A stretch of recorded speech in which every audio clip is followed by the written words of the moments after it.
این خونه رو میتونی اجاره کنی برای تابستون.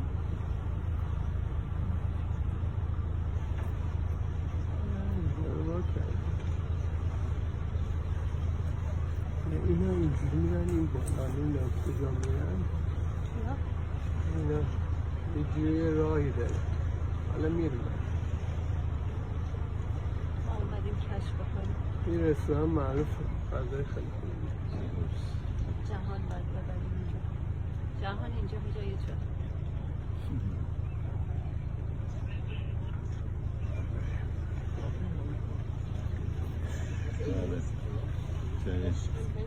جای جهان هم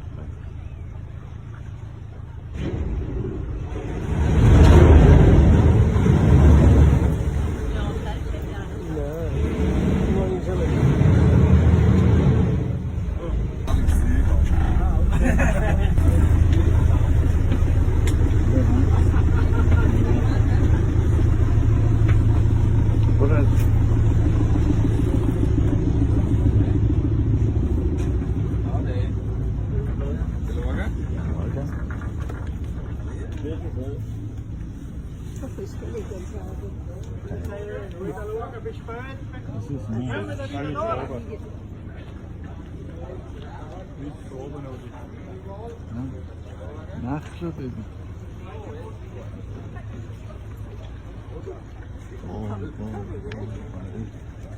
بچه ها رسیدیم این بره رسانم نبتا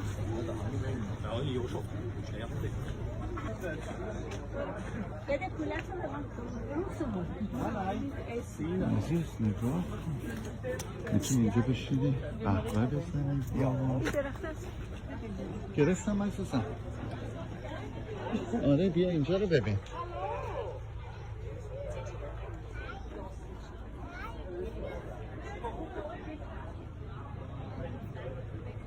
وای وای وای وای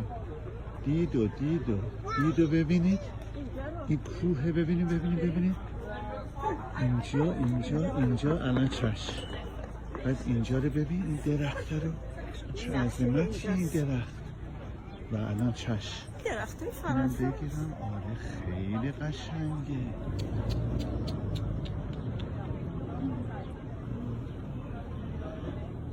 اینم که توضیح یعنی دقیقت همین دریاچه است یه عکسی از این دریاچه است یک راهنماست توضیح شده چی اینم